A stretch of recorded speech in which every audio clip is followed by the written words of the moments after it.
الرحمن الرحيم بسم الله الرحمن الرحيم الحمد لله رب العالمين الحمد لله رب العالمين الرحمن الرحيم الرحمن الرحيم مالك يوم الدين مالك يوم الدين إياك نعبد وإياك نستعين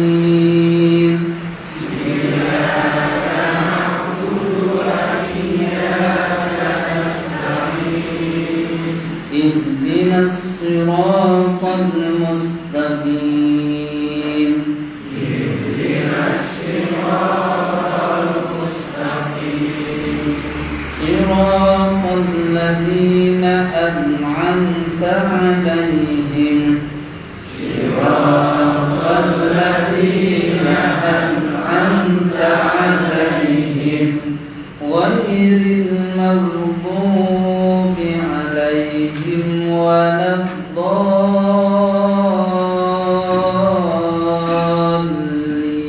الضالين غير المغضوب عليهم ولا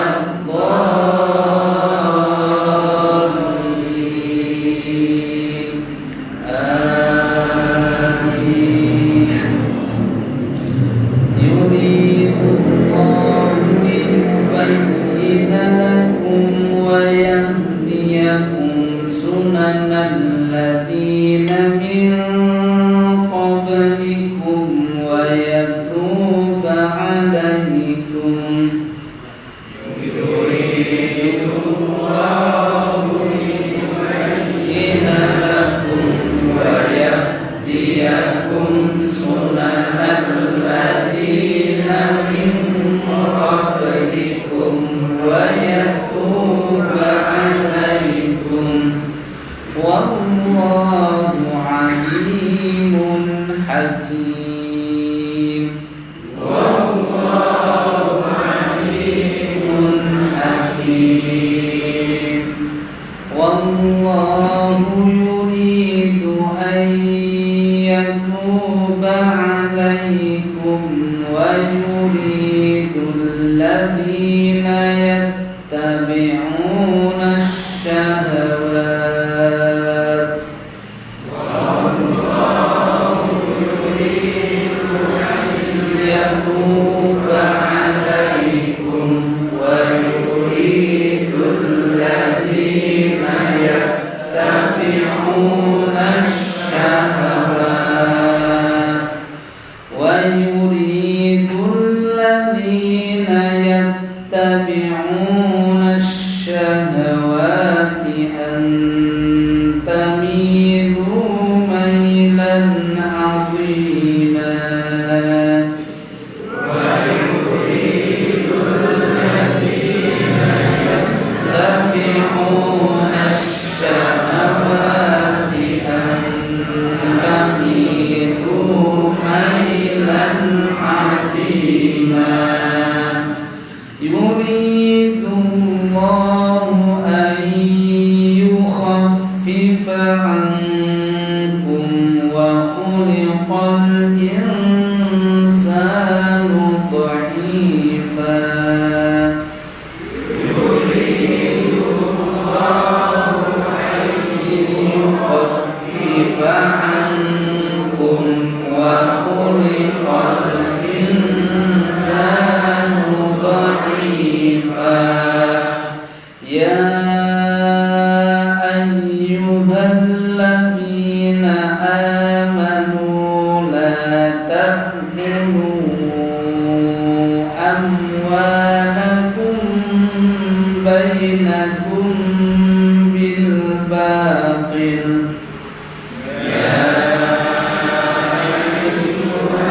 الذين آمنوا لا تأكلوا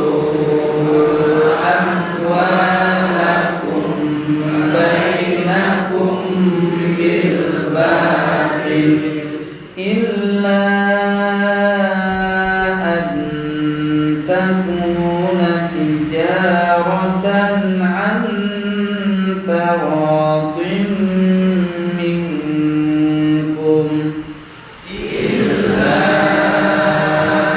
أن تكون تجارة عن تراض منكم ولا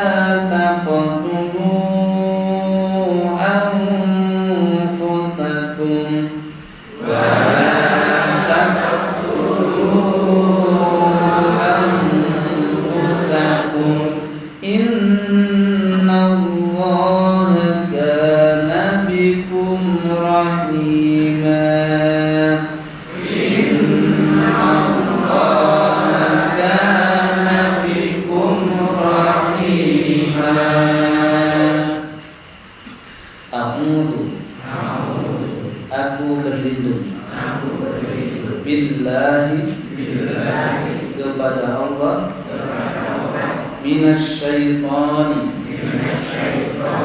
dari godaan syaitan ar-rajim yang terkutuk yuridullah Allah berkehendak liyubayyina lakum untuk menjelaskan syariat kepada kalian wa yahdiyakum dan menunjukkan kepada kalian sunanal ladina jalan-jalan orang-orang yang min qablikum sebelum kalian wa yatuba alaikum dan dia hendak mengampuni dosa kalian wallahu dan Allah alimun maha mengetahui hakimun lagi maha bijaksana wallahu dan Allah yuridu menghendaki ayyatuba menerima taubat alaikum atas kalian wa yuridul ladina sedangkan mereka menginginkan yattabi'una syahawati orang-orang yang mengikuti syahwatnya antamilu agar kalian berpaling mailan azima dengan berpaling yang jauh yuridullahu Allah menginginkan ayyu khaffifa ankum meringankan urusan kalian wa khuliqal insanu dan manusia diciptakan dha'ifan dalam kondisi lemah ya ayyuhalladzina wahai orang-orang yang amanu beriman la ta'kulu janganlah kalian makan amwalakum harta kalian bainakum di antara kalian bil batil dengan cara-cara yang batil illa kecuali antakuna Dia adalah tijaratan, dengan perbelanjaan, antaradin, yang didasari suka sama suka, minkum, di antara kalian, wala taqtulu, dan janganlah kalian membunuh anfusakum, diri kalian sendiri. Innallaha, sesungguhnya Allah, kana, adalah dia, bikum, terhadap kalian, rahima, maha kasih sayang. Alhamdulillah Rabbil Alamin. Salatu wassalamu ala Rasulillah wa ala alihi wa ashabihi ajma'in. Amma ba'du. Allah Subhanahu wa ta'ala berfirman, yuridullahu liyubayyina lakum, Allah menginginkan kepada kalian untuk menjelaskan, wa yahdiyakum sunanal ladzina min qablikum, dan Allah menginginkan memberikan petunjuk kepada kalian atas jalan-jalan orang-orang yang sebelum kalian, wa yatuba alaikum, dan juga menginginkan agar taubat kalian diterima. Wallahu alimun hakim, dan Allah maha mengetahui lagi maha bijaksana. Wallahu yuridu ayyatuba alaikum, dan Allah menghendaki untuk menerima taubat kalian. Wa yuridul ladzina yattabi'una syahawat, dan sedangkan orang-orang yang mengikuti syahwatnya itu menginginkan terhadap kalian antamilu mailan 'azima, untuk berpaling dari kebaikan dengan berpaling yang sangat jauh. Yuridullahu an yukhaffifa 'ankum, Allah menghendaki dari kalian agar supaya kemudahan. Wa khuliqal insanu dha'ifa, dan manusia itu diciptakan dalam keadaan lemah.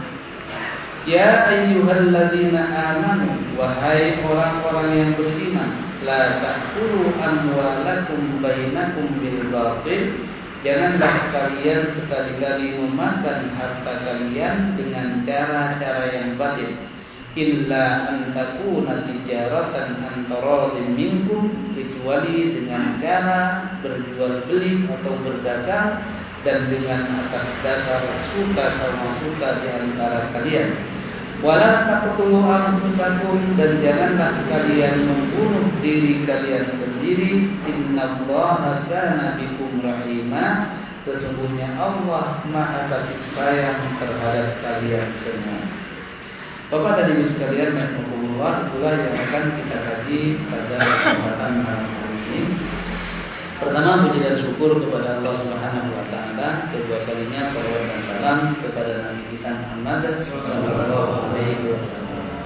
Yang kita hormati para sesepuh, penyesepuh, Bapak dan Ibu sekalian, ketua takmir masjid dan segenap para imam di masjid-masjid sekitar, dan semua yang hadir pada kesempatan malam hari ini yang semuanya saya takdimi dan saya hormati. Alhamdulillah, pada kesempatan kali ini kita masih diberikan kesehatan sehingga bisa mengamalkan salah satu syariat dengan menuntut ilmu, dan itu adalah merupakan amal soleh. Apalagi kita sekarang berada di awal-awal bulan Dzulhijjah, di mana kata Nabi Sallallahu Alaihi Wasallam, tidak ada amal soleh yang paling dicintai oleh Allah Subhanahu Wa Taala melebihi dari 10 pertama dari bulan Dzulhijjah, sampai-sampai jihad fisabilillah pun juga kalah dengan amal soleh yang kita lakukan. Oleh sebab itulah salah satu bentuk amal soleh kita yang dapat kita lakukan adalah mengikuti dan mengkaji ayat-ayat Allah Subhanahu Wa Taala. Kalau kita lihat 4 ayat yang kita baca, kira-kira itu sudah berapa huruf yang kita baca? Sedangkan kata Nabi Sallallahu Alaihi Wasallam, siapa yang membaca satu huruf maka mendapatkan kebahagiaan, mendapatkan pahala 10 kali kebaikan. Jadi berapa ayat? Sehingga kalau kita bisa lihat Bapak dan Ibu sekalian, Kalau nggak percaya cek satu halaman itu, nanti satu halaman yang kita baca itu, ya, itu kan 15 baris ya. Itu jumlah hurufnya pernah saya hitung itu 520. Ini rapor hitung cewek. Hurufnya termasuk alif alif itu di huruf namanya gitu. Berarti kan satu halaman aja udah berapa pahala yang kita dapat.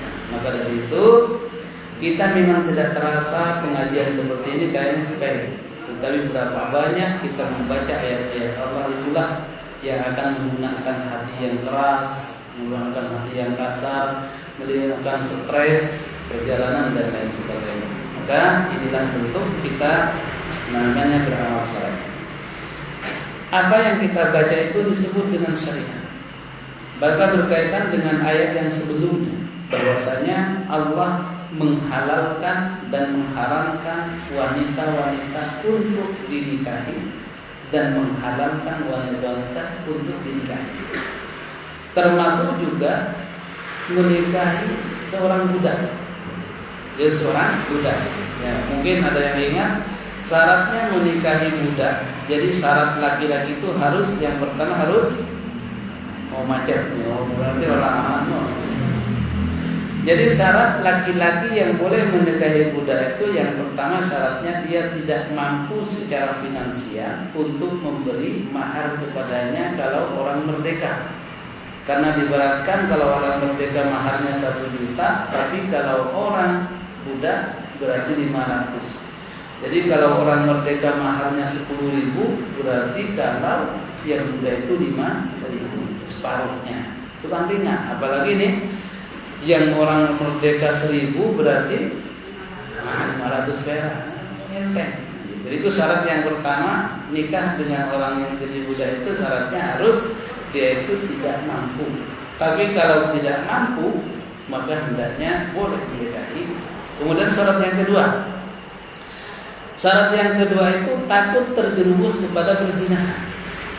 Takut terjerumus kepada perzinahan. Yang mana kalau tidak menikahi budak tadi akan melakukan hal yang tidak baik.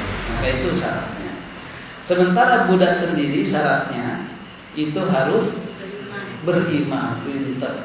Syarat yang kedua harus mendapat izin dari tuannya kalau dia punya orang lain. Tetapi kalau kita sendiri yang punya, nah udah langsung tinggal ngaku tak nikahin. Tapi lihat-lihat tujuannya boleh apa? Gitu. Nah, maka oleh sebab itulah adanya seperti itu. Hukumannya pun juga ketika orang biasa, maaf, orang biasa kayak kita ini kemudian berzina, lalu kemudian dia harus dirajam, gitu kan? Sementara kalau budak dia melakukan zina, padahal sudah punya istri, punya suami, maka dia separuhnya.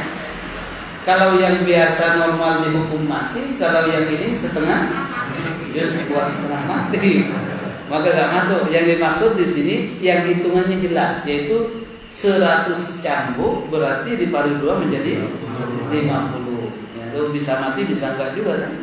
Itu. Maka itulah itu semua yang ditetapkan oleh Allah itu disebut dengan syariat. Jadi ada yang harus boleh ini, ada yang haramkan, ada yang dihalalkan. Yang mana anak kira-kira kalau seumpama janda ketemu duda, dudanya bawa anak, kemudian yang janda juga bawa anak, maka anaknya itu dia menjadi tidak boleh dinikah oleh bapaknya. Tapi apakah boleh anak sama anak? Secara hukum boleh, akan tetapi secara adat tidak bagus, gitu kan? Sah secara hukum, tapi di dalam mata manusia itu kurang apa? Gitu. Baiklah hukum. Maka semua yang disebutkan itulah disebut dengan syariat. Larangan disebut dengan syariat, perintah juga disebut syariat. Halal dan haram disebut dengan syariat. Oleh sebab itulah ayat yang akan kita baca ini menjelaskan tentang tujuan Allah dan tujuan orang-orang yang mengikuti syariat.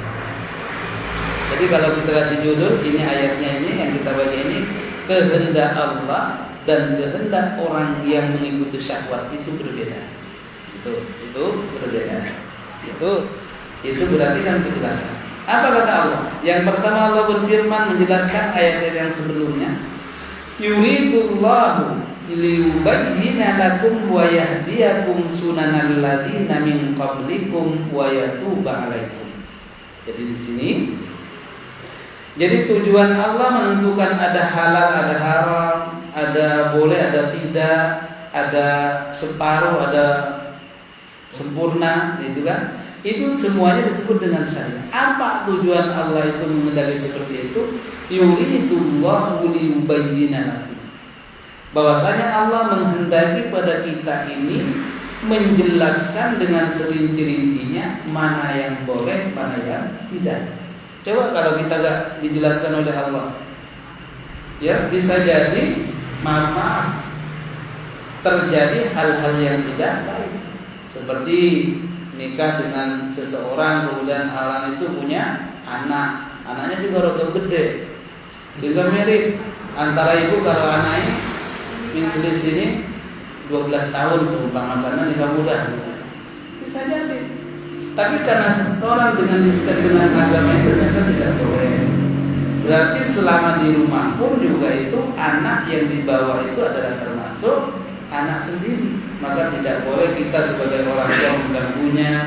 Dan begitu juga si anak tidak boleh mengganggu bapak tirinya. Ini hukum. Maka itulah yang dikehendaki oleh Allah, menjelaskan mana yang boleh, mana yang tidak. Kalau yang diharamkan ada berapa kemarin? Ada 15 ya. 15 model yang ini tidak boleh. Salah satunya adalah diantaranya ada ar-rawaib yang disebut dengan anak tiri. Sementara yang kelihatannya itu tidak boleh tapi boleh, berarti anak istrinya anak angkat. Istrinya anak angkat. Istrinya anak angkat itu boleh. Nah, itu boleh. Maka ini kan adalah hukum. Nah, untuk menjelaskan semua itu. Jadi tujuan yang pertama Allah menjelaskan itu untuk mengetahui dengan jelas kepada kaum muslimin dan muslimah sebenarnya ini tidak boleh, ini boleh, ini tidak boleh dan ini boleh. Sehingga termasuk juga itu menjadikan atau mengumpulkan antara istrinya dengan bibinya itu tidak boleh kan? Iya, itu tidak boleh. Yang mana pada zaman jahiliyah banyak adik kakak jadikan satu. Tapi datang Islam, lapor kepada Nabi, wahai Nabi, bagaimana aku istrinya ini? Terus semua saya cintai. Pilih. Terus tetap harus pilih salah satu. Satu dicerai, satunya lanjut. Itulah Islam. Menjelaskan semua yang tidak boleh. Jadi tujuan yang pertama Allah Subhanahu wa taala menjelaskan seperti itu agar supaya jelas kepada kita mana yang boleh dan mana yang tidak. Berapa ukurannya, siksaannya berapa, itu agar supaya kita. Lalu pertanyaannya bagaimana di Indonesia kan nggak dilakukan hukum itu sebagaimana dilakukan di negara-negara Islam. Walaupun tidak dipraktekkan di Indonesia, akan tetapi kita sebagai Muslim itu merasa jangan sampai Indonesia orang walaupun melakukan itu ya enggak, bukan itu maksudnya. Maksudnya walaupun di sini tidak dipraktikkan, akan tetapi kita sendiri takut untuk terjerumus ke dalamnya, karena kalau kita terjerumus balasannya itu kalau tidak dirajam itu neraka. Kalau belum bertobat sampai meninggal. Ya itu. Jadi bukan karena bedanya peraturan bukan, tetapi kita sendiri yang memegang Islam Al-Quran ini sebagai pedoman kita, itu yang mengatakan berarti itulah yang kita pegang. Itu tujuan. Kemudian tujuan kehendak yang kedua Allah Subhanahu wa taala menjelaskan wa yahdiyakum sunanal ladzina min qablikum. Wa yahdiyakum, dan memberikan petunjuk kepada kalian sunanal ladzina. Sunan itu jamak dari sunnah. Berarti jalan, artinya jalan-jalan, dan memberikan petunjuk kepada kalian umat Islam sunanal ladzina min qablikum, jalan-jalan orang-orang yang sebelum kalian. Jadi jalan-jalan orang yang sebelum kalian itu yang dimaksud adalah para nabi-nabi terdahulu para orang-orang saleh dan para orang-orang yang baik. Itu disebut dengan, itu tafsirannya sunanal ladina min qablikum. Jadi jalan-jalan orang yang baik. Siapa mereka? Para nabi, para salihin, para ulama dan lain sebagainya. Kayak ini sunnah. Apa contoh dari sunan-sunan orang-orang terdahulu contohnya? Oh, udah rambut. Kayaknya kusuk kan.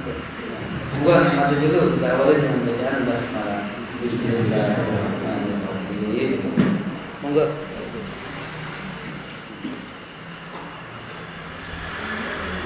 Nah, jadi ini tujuan kedua. Jadi kita lanjutkan. Jadi per huruf, per ayat itu kita paham, paham betul apa yang dimaksud Allah di dalam ayat itu. Jadi yang pertama tujuannya Allah memberi tahu kepada kita agar jelas mana boleh dan mana tidak. Ini dari ayat yang sebelumnya ini kaitannya. Ini. Kemudian yang kedua, Allah memberikan petunjuk kepada kalian tentang jalan-jalan orang yang baik sebelum kalian. Di apa? Contohnya, jalan-jalan yang baik yang ditempuh adalah seperti Nabi Ibrahim alaihissalam. Bukan? Ketawa perintah. Nabi Ibrahim menjadikan orang yang pertama kali diikuti, gitu ya. Ketika sejak penyembelihan tentang hewan kurban, gitu kan. Itu kan betapa kuatnya keimanan Nabi Ibrahim, yang mana awalnya beliau itu pengen punya anak. Coba, anak pengen punya anak. Tetapi setelah punya anak putra Nabi Ismail dengan Nabi Ishak, Nabi Ismail ini diperintahkan oleh Allah Subhanahu wa taala suruh tinggal di satu lembah yang tidak ada buah-buahan, tidak ada apa-apa di situ, yaitu di kota Mekah. Coba. Anak masih kecil. Kalau istilah kita masih culun. Dibawa ke situ, coba. Dan setelah nyampe di situ, maka itulah yang disebut dengan pasrah. Pasrah. Itulah Nabi Ibrahim. Ini jalan-jalan yang baik yang dicontohkan oleh Allah. Setelah nyampe di lembah yang sangat gersang seperti itu, kemudian diperintahkan tinggallah mereka. Coba. Tinggal mereka. Kemudian pada saat itulah kemudian Nabi Ibrahim pamit kepada istrinya. Kemudian Nabi Ibrahim ditanya oleh istrinya, "A'amarallahu bihadza?" Apakah inikah yang diperintahkan Allah kepada engkau ya Nabi Ibrahim? Nabi Ibrahim tidak menoleh. Dari samping juga kuatnya dalam artian kasihan kepada istri dan anaknya. Sementara Allah Subhanahu wa taala memerintahkan untuk meninggal. Kalau bahasa kita kan setelah mengatakan iya, nah itulah yang diperintahkan Allah. Maka apa jawab istrinya? Kalau memang itu perintah Allah, tidak akan pernah Allah menyia-nyiakan kamu. Inilah yang namanya pasrah. Tapi kalau nanggupi oleh apa orang, itu enggak jadi. Dan juga ternyata dua-duanya setuju. Kalau kita kan, ya perintah, ya mikir-mikir dulu. Nah itu kalau kita kan. Coba mau ditinggal 1-2 orang, ibu sama anaknya, enggak ada apa-apa di situ. Pasar ya, kemudian ditinggal. Ini perintah Allah gitu. Jawabannya monggo. Kan berat. Kan jawaban kita perintah sih perintah, tapi ya lihat dulu dong. Kita kan gitu biasa. Tapi karena pasrahnya Allah Subhanahu wa taala langsung kepada Allah, Nabi Ibrahim udah tinggal tuh. Nah, ternyata apa yang dilakukan? Ini adalah merupakan jalan orang-orang yang baik. Itu bagi seorang bapak. Kemudian contoh juga jalan-jalan orang yang baik dalam masalah seorang ibu. Hajat. Yang mana tidaklah Allah Subhanahu wa taala menggambarkan Hajar itu ketika dalam keadaan butuh air. Maaf, hasilnya udah habis. Tidak cukup minta aja sama Allah nanti turun, tapi tetap usaha. Sehingga ada namanya disebut dengan sa'i dari Safa ke Marwah. Itu lari. Itu gambaran. Walaupun hasilnya itu bukan beliau sendiri yang mendapatkan, tetapi ada usaha. Dan ini juga menunjukkan bahwasanya usaha seorang ibu itu dalam memberikan contoh kepada anak itu ditandai bukan hanya berpangku tangan, akan tetapi juga ada usaha yang untuk memajukan anaknya, sehingga dicontoh. Sehingga pantaslah ketika Allah Subhanahu wa taala membalasnya ketika semua itu wa fadainahu bidzibhin adzim namanya. Ini contoh. Jadi yang dimaksud dengan sunanal ladzina min qablikum adalah jalan-jalan orang yang membuat kebaikan. Ini contoh dari kalangan laki-laki ada, dari kalangan perempuan juga ada. Contohnya, jadi Hajar ketika itu lari. Tetapi walaupun lari ketika itu pas muncul akhirnya malah di kaki Nabi Ismail, bukan dari Hajar bawa timba. Ini menunjukkan bahwasanya kadang-kadang rezeki itu suami yang usaha, akan tetapi duitnya itu kadang-kadang si nyekel ibu. Ini maksudnya begitu. Luar biasa. Sehingga itulah yang disebut dengan pasrah. Pasrah itu dalam istilah syariat disebut dengan Islam. Nah, apalagi ketika Nabi Shallallahu Alaihi Wasallam menceritakan ketika Nabi Ismail saat sudah mau diperintah. Ini kan perintah pertama berat sekali, meninggalkan anak dan istrinya adalah. Perintah yang kedua, ufi binadrika ya Ibrahim. Ini contoh punya sunnah. Sedangkan perintah yang kedua, laksanakan nadarmu wahai Ibrahim. Matang juga. Yang makanya mimpinya para nabi itu gak ada yang hapus, semuanya dari Allah. Kalau kita kan campuran. Lebih banyak dari kita pada mimpi macam-macam. Jarang kita bermimpi sholat tahajud dengan imam ini, jarang. Mimpinya yang datang dikejar-kejar. Nah, Nabi Ibrahim pun juga demikian bermimpi, ufi binadrika ya Ibrahim. Sekarang kalau seolah-olah anakmu sedang udah gede, wes laksanakan nadarmu.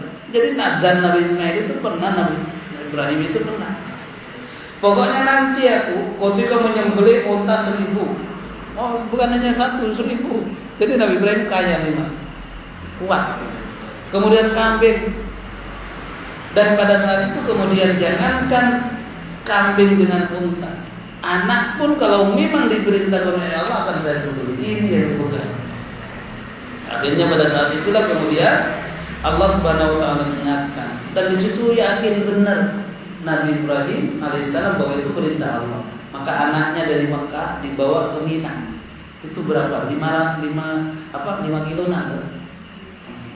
Kemudian ketika kita mau masuk Mina, itu sebelah kiri itu ada tugu namanya Tugu Mina. Itulah tempatnya beliau itu mau disembelih. Akan tetapi setelah semuanya sudah siap, ini pendek ceritanya, itu dalam masalah sunan alladzina an qablikum. Dan pada saat itu menerang Nabi Ibrahim, udah pakai pedangnya itu gak mempan pertama. Akhirnya oleh Nabi Ibrahim dipanah ke batu, batunya pecah. Coba, apa kata Nabi Ibrahim? Pedang, kenapa kepada leher gak mempan tapi kepada batu bablas? Kata, kalau bisa suara pedang itu, kamu mau nyuruh aku untuk ngomong, tapi Allah suruh jangan. Coba, mau ikut engkau apa ikut Allah? Pasti yang diikuti Allah. Seperti api itu biasanya panas, tapi kata Allah udah jangan panas, malah dingin kan? Ketika membakar Nabi ini jalan. Dan pada saat itulah kemudian setelah berhenti, maka turunlah dari suara, sadaqta ya Ibrahim, wahai Ibrahim, engkau adalah menepati janji engkau. Maka oleh sebab itulah wafadaina bidzibhin adzim, maka sekarang aku bawa hadiah untuk menggantinya, yaitu dari domba dari surga. Apa domba di surga? Nabi Ismail apa?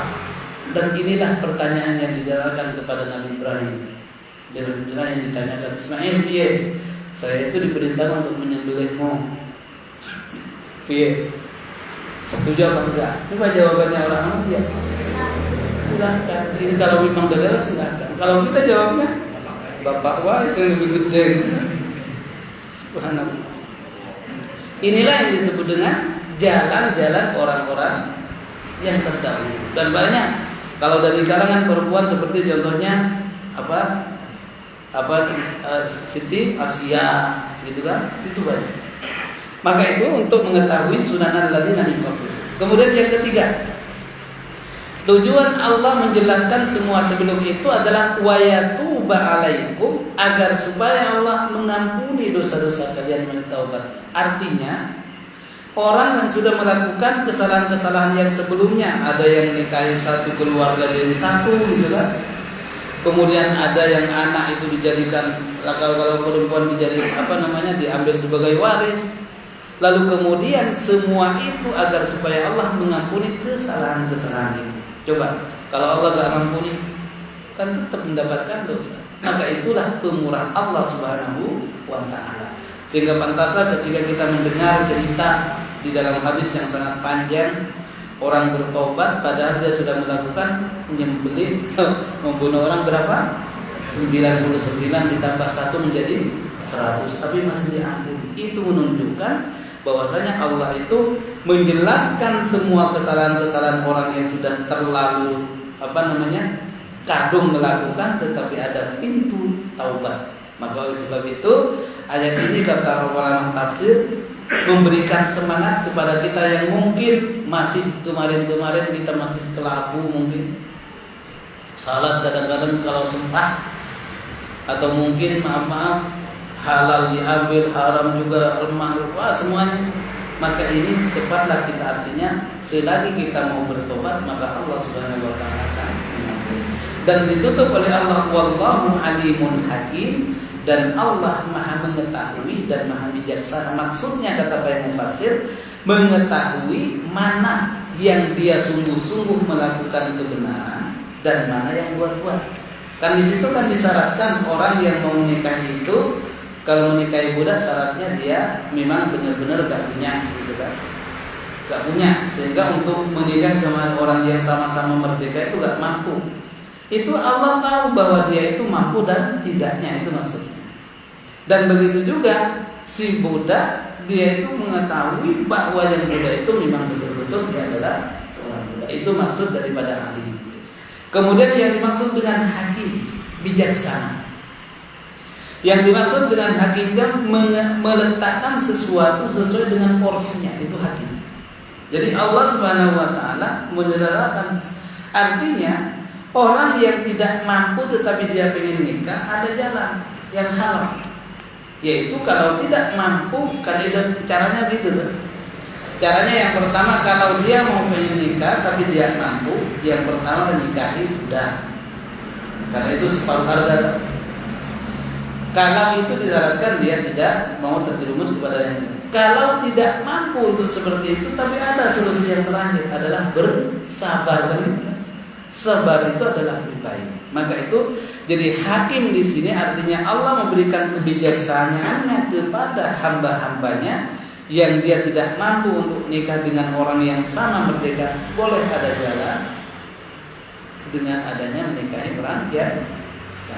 Dan begitu juga jalan terakhir, kalau memang orangnya itu pengen sama-sama merdeka, akan tetapi yang lain yang suaminya gak mampu, maka setelah dia merencanakan mau seperti itu ternyata kondisinya tidak boleh, maka dibolehkan rembukan ulang. Ya mas, aku lihat kamu kayaknya mesaknya, padahal tunggakan mahar tinggal separuh, sebab ya wes kali dapat, udah dikorting aja separuhnya mas. Ya, terus emasnya menjawab, ya terima kasih pak, tapi kalau lebih baik lagi kalau gratis.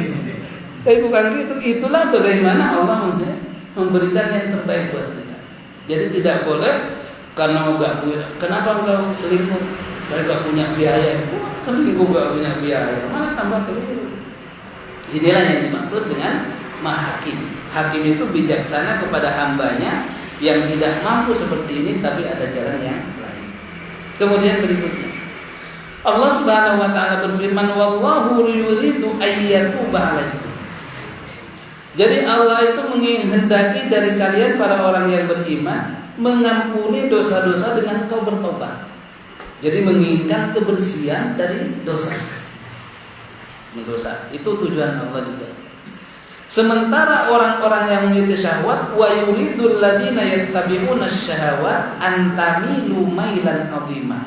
Sedangkan orang-orang yang mengikuti syahwatnya itu menginginkan kalian, kita yang diinginkan ini agar supaya kita kembali kepada jalan mereka. Ini adalah berkaitan dengan orang-orang yang bukan Islam. Jadi tafsirannya di sini adalah orang-orang Yahudi dan juga orang-orang Nasrani gitu ya. Jadi gini, seolah-olah Allah mengatakan, jadi tujuan Allah itu sangat berbeda dengan orang-orang yang dia mengikuti syahwat. Yang dimaksud mengikuti syahwat itu yang dia tidak mau beriman kepada Allah dan Nabi Muhammad. Gitu. Udah titik temunya di situ. Jadi yang mana Allah itu walaupun sebanyak apapun hambanya tetap beriman melakukan dosa, tetap kalau dia mau beriman itu dan bertobat akan diampuni. Titik. Sementara orang-orang yang walaupun dia dekat dengan kita, tapi dia bukan Islam, yang diinginkan bukan itu. Akan tetapi yang diinginkan bagaimana kita itu antamilu mailan 'azima, berpaling sejauh-jauhnya dari syariat, kalau bisa malah ikut kepada mereka. Itu tujuannya. Nah, oleh sebab itu ini semakna dengan kalimat walan tardha ankal yahudu walan nasara. Itu sama. Kalimat artinya itu walaupun dia bisa jadi teman sedikit demi sedikit, tapi dia punya misi. Jadi kita kepada orang yang ini boleh sudah dengan menjaga-jaga. Jangan sampai kita terlalu polos lalu kemudian nanti menyesal di kemudian. Dan ini maksud Allah Subhanahu wa taala. Jadi itulah kalau Allah menghendaki melakukan kebaikan, lalu kemudian setelah itu melakukan dosa, selagi dia mau bertobat, Allah akan mengampuni. Sementara kalau orang yang dekat dengan kita tetapi dia bukan orang yang seakidah dengan kita, boleh jadi antamilu, menginginkan dari mereka itu agar supaya berpaling dari syariat, lalu kemudian berpalingnya itu sudah jauh.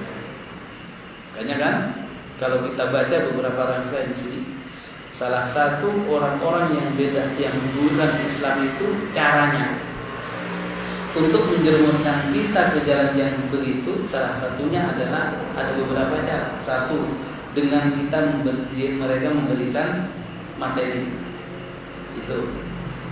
Kemudian yang kedua yang paling berbahaya adalah bablasan mamal, kadung trisno bablas, itu lebih susah. Sehingga itulah yang menjadi dalil untuk kadung biye.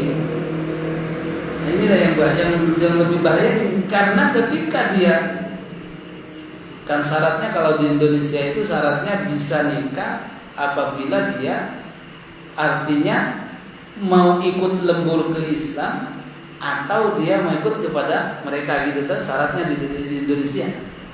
Itu syaratnya kalau kita buka di tentang hukum KHI. Yang namanya lembur artinya kalau mau nikah Islam, artinya harus, apalagi posisinya kalau yang ini adalah perempuan, alhamdulillah, itu kan lemah. Lemah artinya udah punya anak, lalu kemudian si suaminya, aku dulu itu masuk Islam itu untuk apa namanya, untuk lolos saja, tapi balik menengah gitu. Kan bahaya. Maka disitulah oleh Allah Subhanahu wa taala diingatkan kembali, wa yuridul ladzina yattabi'una syahawat an tamilu mailan 'azima. Sedangkan yang diinginkan oleh orang-orang yang tidak beriman itu kepada orang yang beriman, bagaimana mereka itu jauh dari syariat, jauh dari taat kepada Allah, disibukkan dengan apanya? Itu kan?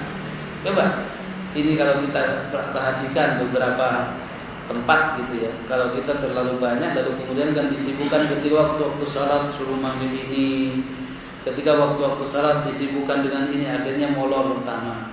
Lalu dia mengatakan oh baru sekali, besok enggak kok, besok meneh. Udah. Inilah yang akan merongrong. Mungkin pertama belum sadar, tapi setelah lama susah lagi untuk mengembalikannya. Alhamdulillah, alhamdulillah. Maka Allah mengingatkan tujuan menjelaskan mana haram, mana halal, mana syariat yang dibolehkan, mana yang tidak, agar supaya Allah mengampuni dosa-dosanya kalau memang yang salah, dan kemudian menunjukkan bahwa orang-orang yang tidak seakidah itu kadang-kadang tujuannya yang paling berbahaya itu menjauhkan kita dari syariat, menjauhkan kita dari ajaran-ajaran yang sudah ditentukan oleh Allah dan Rasulnya. Makanya ayat sebelumnya akan membahas kita itu tidak terlalu, bahkan ditergah untuk terlalu menganggap bahwa orang yang agamanya beda dengan kita itu menjadi orang yang sangat kita menjadikan patokan, karena dia akan menjerumuskan kepada akhirat. Kemudian selanjutnya Allah berfirman, yuridullahu ayyukhaffifa ankum wa khuliqal insanu dha'ifa. Tujuan Allah menjelaskan adanya syariat yang ada sebelumnya itu untuk meringankan hambanya, untuk meringankan. Ya kenapa? Budak beda, sehingga orang yang tidak mampu juga beda.